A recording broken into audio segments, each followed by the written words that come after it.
អូខេសួស្តីអ្នកទាំងអស់គ្នាឥឡូវយើងនឹងបន្តបង្កើត YouTube របស់យើងវីដេអូមុនខ្ញុំបង្រៀនបងប្អូនបង្កើត Gmail រួចហើយឥឡូវយើងនឹងយក Gmail ដែលយើងបង្កើតបានហ្នឹងយើងនឹង sign in ចូលក្នុង YouTube អូខេឥឡូវយើងនឹងចូល YouTube បងប្អូនគ្នាបាទយើងបើកមក YouTube ទៅគឺវា load ផ្ទាំងបែបហ្នឹងឯងបាទព្រោះវាអត់តមាន account អញ្ចឹងបងប្អូនចូលកន្លែងនេះពាក្យថា you ខាងក្រោមគេហ្នឹង youអ្នកខ្លះគេវាដាក់ទៅខាងលើអញ្ចឹងវាតាមប្រភេទយើងមើលទៅកន្លែងនេះ you ចុច you ហ្នឹងទៅបាទអញ្ចឹងវាឲ្យ sign in ហើយអញ្ចឹងខ្ញុំនឹងវាយ email ម្សិលមិញដែលយើងបានបង្កើតហ្នឹងមិនមែនម្សិលមិញទេវីដេអូមុនហ្នឹងបាទខ្ញុំនឹងចូល account របស់ខ្ញុំហ្នឹងអូខេឥឡូវខ្ញុំ sign in ចូលរួចហើយបងប្អូនមាន Gmail ដែលម្សិលមិញដែលបង្កើតហ្នឹងអញ្ចឹងយើង sign in វាចូលទៅបន្តមកទៀតគឺវាអត់តមាន account YouTube ទេគឺវា load ផ្ទាំងបែបនេះអញ្ចឹងបងប្អូនត្រូវតែមើលខាងលើនេះបាទគេអក្សរទូចនេះទេគេដាក់ create channel ក្រោមsubtitle របស់យើងហ្នឹងនេះអញ្ចឹងយើងចាក់កន្លែងទូចហ្នឹង create ហ្នឹងមកបាទឥឡូវយើងបានផ្ទាំងយើងចេញមកនេះហើយគេhow you are up here អញ្ចឹងកន្លែងនេះគឺវាឲ្យយើងដាក់រូប channel បន្ទាប់មកយើងដាក់ឈ្មោះ channel បន្ទាប់មកទៀតគឺខាងក្រោមហ្នឹងគឺ channel យើងឈ្មោះអីវារត់តាមខាងក្រោមហ្នឹងគេហៅថានេះ subtitle នេះ link របស់វានិយាយចំណងជើងឈ្មោះរបស់វាដូចគ្នាអញ្ចឹងអា name នេះយើងអាចដូរមកយើងដាក់ឈ្មោះអីខ្ញុំដាក់ smart technic ខ្ញុំដាក់ថា phone technical ក៏បានដែរចឹងខ្ញុំទៅសេ phone technical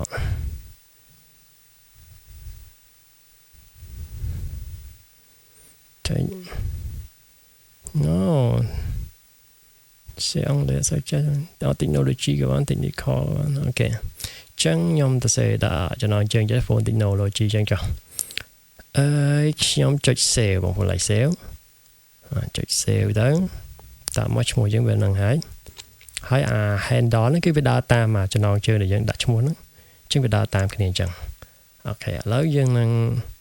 ត្រឡប់ទៅវិញទេបងប្អូន sorry នេះកន្លែងពាក្យថា create យើងចុច create ហ្នឹងទៅអូខេឥឡូវយើងបាន channel YouTube ហើយណានេះវាមានphone technology ចឹងវាបាន channel រូបរាងវាបែបនេះហើយគឺ channel YouTube បាទបងប្អូនឃើញខាងក្រោមនេះទេវាមានកន្លែង home short ហ្នឹងគឺយើង upload វីដេអូហើយក៏យើងមើលវីដេអូ short ហើយមួយទៀតនេះគឺសញ្ញាបូកបងប្អូនចុចសញ្ញាបូកហ្នឹងគឺយើងបង្ហោះវីដេអូម្ដងវីដេអូដែលយើងមានយើងចង់បង្ហោះវីដេអូមួយណាអញ្ចឹងយើងចុចបោះទៅនេះរូបកូនឆ្កែតិចកូនខ្ញុំវាថតអញ្ចឹងខ្ញុំចំណងជើងខ្ញុំមិនហ្នឹងគឺខ្ញុំដាក់ phone ខ្ញុំមិនអាចផអញ្ចឹងបានទេពីព្រោះយើងផ្ដោតទៅលើទូរស័ព្ទអញ្ចឹងយើងមិនអាចផុសវីដេអូទៅណាញ៉ៃឲ្យខូច channel យើងប៉ាណាអីអញ្ចឹង channel យើងឈ្មោះអីយើងត្រូវធ្វើ content យើងផ្ដោតទៅលើអាហ្នឹងហើយមួយទៀតនេះកន្លែង subscribe ហ្នឹងមានន័យថាបើយើងមាន subscribe ណាមួយគេផុសយើងអាចមើល subscribe នឹងបានហើយមួយទៀតនេះគឺខ្លួនឯងហ្នឹងឯងនេះ profile ខ្លួនឯងហ្នឹងអញ្ចឹងយើងចុចមក profile យើងវិញមកអញ្ចឹងវានឹងប្រាប់យើងទាំងអស់អ្វីដែលយើងប្រើក្នុង YouTube សំបី history ដែលខ្ញុំចុចមើលហ្នឹងគឺវា load history នៅទីហ្នឹងហើយឥឡូវយើងចង់មករៀបចំ channel របស់យើងមកអញ្ចឹងយើងចុចកន្លែងស្ពឺហ្នឹងទៅបងប្អូនឃើញកន្លែង general គឺកន្លែង setting ទាំងអស់ចឹងនៅលើនេះគឺកន្លែង setting របស់ channel ចឹងទី1គឺ general វាប្រាប់យើងអំពីអីនេះ remind play by អី remind when we bad time ហ្នឹងសម្រាប់តែយើងមើល YouTube លក្ខណៈយើងមើលពេលយើងមើល YouTube ឲ្យយើងបិទអីចឹងយើងបាច់មើលខ្វល់ហ្នឹងឯងហើយនេះយើងកំណត់ location ដល់យើងកន្លែង general ហ្នឹងយើងមកកំណត់ location យើងមកយើងដាក់ប្រទេសខ្មែរយើងពីព្រោះខ្មែរយើងក៏អាចរកលុយបានដែរឥឡូវចឹងយើងអូសមករក Cambodia បាទ ចឹងអូមករកកម្ពុជាចឹងមកនៅណាកម្ពុជាសស៊ីបងប្អូនស៊ីនៅលើគេស៊ីអានេះគេចុចចៃគ្រីវាមកបាទកម្ពុជាចឹងបកវិញមកចឹង location យើងវាប្រាប់ថានៅកម្ពុជាហើយយើងមិនអាចបាច់ទៅញ៉ៃរឿងហ្នឹងទេយើងមកមើល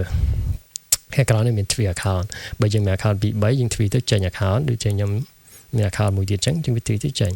ចឹងបើសិនបងប្អូនមាន account តែមួយវាអត់មានចេញ account ទៀតទេវាឲ្យយើង account ផ្សេងទៀត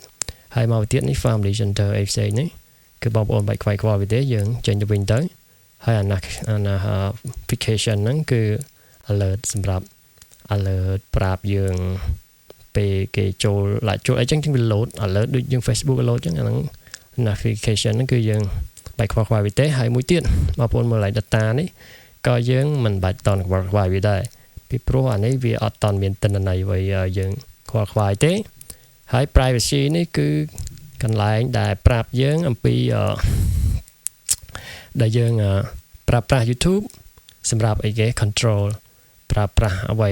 ដែលគេលក្ខខណ្ឌណែនាំឲ្យយើងប្រើហើយមួយទៀតអាហ្នឹងខ្ញុំសូវដឹងទៅច្បាស់ដែរអញ្ចឹងខ្ញុំអត់ដែរប្រើទេអញ្ចឹងខ្ញុំគេប្រាប់បងប្អូនហ្នឹងកុំឲ្យថាហ្នឹងស្អីអញ្ចឹងយើងអូមលោវាចោលទៅក៏បានដែរអានេះ connect app យើងចង់ភ្ជាប់ app អីដែលយើងភ្ជាប់ជាមួយ YouTube អញ្ចឹងយើងមិនបាច់ទេ YouTube យើងអញ្ចឹងបងប្អូនមើលតើនេះកន្លែង quality video អី reference អី play by play អី chat អីហ្នឹងគឺវាបើកឲ្យយើងទាំងអស់អញ្ចឹងយើងមិនបាច់ខ្វល់វាទេយើងបិទវាវិញបងប្អូនឃើញហើយយើងរកកន្លែង edit វាឃើញបើថាក្នុង iPhone វាមានកន្លែងនេះ edit ក្រោយនេះរូបប៊ិចរូបអីចឹងវាមានរូបប៊ិចវាអញ្ចឹងចានេះអត់មានរូបប៊ិចទេយើងដាក់ឡើងថ្វាយនេះមក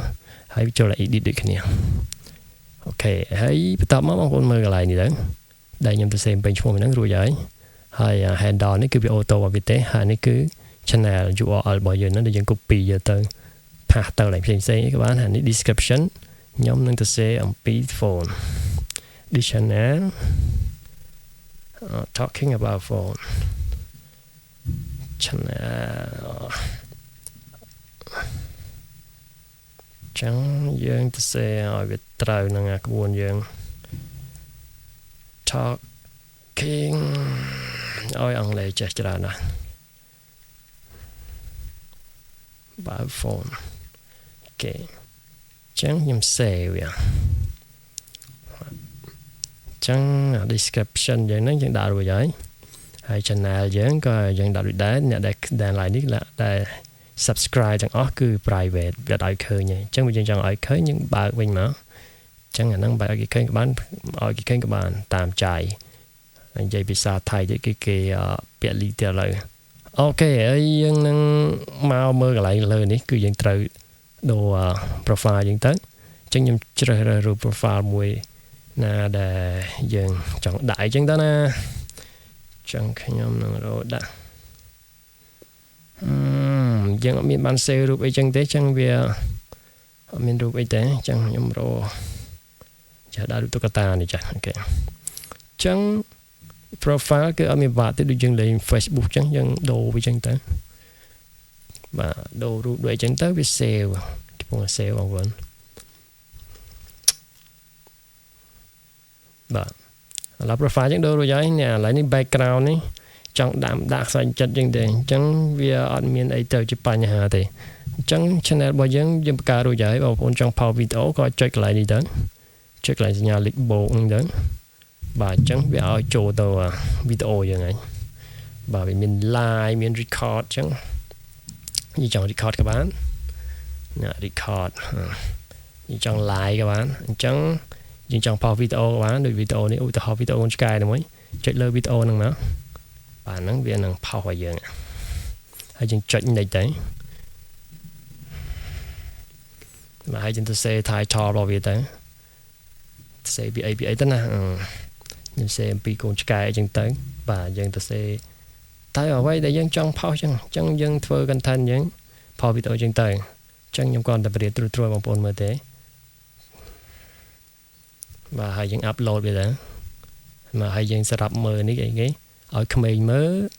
ឬក៏មិនឲ្យក្មេងមើលបើយើងដាក់សម្រាប់ក្មេងគឺវាមាន comment ទេវីដេអូយើងបើយើងដាក់ no សម្រាប់ក្មេងវាមាន comment អញ្ចឹងអានពីហ្នឹងសាច់តែយើងទេ ចឹងចង់មាន comment បងប្អូនដាក់អ្នកក្រោមនេះ no មិនមែនសម្រាប់ក្មេងទេចឹងវីដេអូយើងមាន comment ឲ្យគេ comment បានបើនេះសម្រាប់ក្មេងអាហ្នឹងវីដេអូអត់មាន comment ទេចឹងយើង upload ទៅបាទចាំវាទៅវា upload ទៅហើយអូខេឥឡូវយើងប្រធានបទយើងវិលមកវិញខ្ញុំនឹងចង់និយាយប្រាប់បងប្អូនបន្តិចបងប្អូនដែលមានបំណងចង់បង្កើត content មួយដែលគេហៅស្តង់ដាហើយមួយទៀតយើងធ្វើឲ្យគេស្គាល់ YouTube របស់យើងឲ្យវាស៊ីជាមួយ content ហ្នឹងហើយឲ្យ YouTube វាលើកវីដេអូរបស់យើងឧទាហរណ៍មួយខ្ញុំលើក content ពីធ្វើម្ហូបអញ្ចឹងបងប្អូនបង្កើតអមេរិកាវីដេអូដែលយើងធ្វើម្ហូប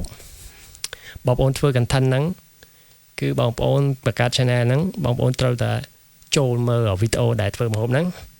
ឬមួយក៏បងប្អូនមើលវីដេអូគេផ្សេងទៀតធ្វើម្ហូបហ្នឹងបងប្អូនជួយចុច like គេចូល subscribe គេ2-3 channel ទៅហើយបន្តមកទៀតបងប្អូនចូល like វីដេអូគេហើយចូល comment វីដេអូគេដាក់ល្អៗទៅដើម្បីឲ្យ YouTube ហ្នឹងវាចាប់សកម្មភាពរបស់យើងដែលយើងកំពុងបង្កើត YouTube ថ្មីហ្នឹងវាចាប់សកម្មភាពយើងដែលយើងជួយចិត្តធ្វើអីមើលអីវារុញ channel យើងទៅអាហ្នឹងឯងអញ្ចឹងពេលបងប្អូនផុសអាសកម្មភាពដែលយើងថតធ្វើម្ហូបអាហារចំណីអាហារអញ្ចឹងវីដេអូយើងមានអ្នក view មើលច្រើនហើយក៏វាមានភាពទាក់ទាញដើម្បីអីវារុញអាវីដេអូយើងហ្នឹងឲ្យអ្នកដែលជួយចិត្តធ្វើអាការងារទាំងអស់ហ្នឹងចូលមើលវីដេអូយើងដែរដើម្បីអីយើងបាន view ហើយនឹងគេចុច sub យើងបានច្រើនយើងនឹងរីកចម្រើនខាងឯបង្កើត YouTube ហើយអញ្ចឹងយើងចេះធ្វើវាទៅជារឿយផុសវារឿយធ្វើមកឲ្យយើងបានគ្រប់គោលការណ៍យើងអាចរកលុយបានហើយអូខេហើយខ្ញុំនឹងនិយាយចំណុចមួយទៀតបងប្អូនហាមយកវីដេអូពីគេមកជាពិសេសកុំឲ្យយកវីដេអូគេយកភ្លេងគេមកបើយើងចង់យកវីដេអូគេមកយើងធ្វើបែបមួយទៀតគេហៅបែប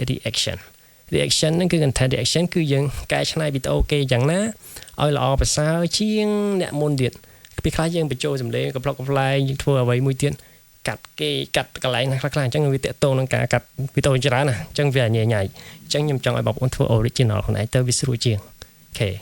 ហើយបន្តវីដេអូបន្តក្រោយទៀតខ្ញុំនឹងបង្រៀនបងប្អូនអំពី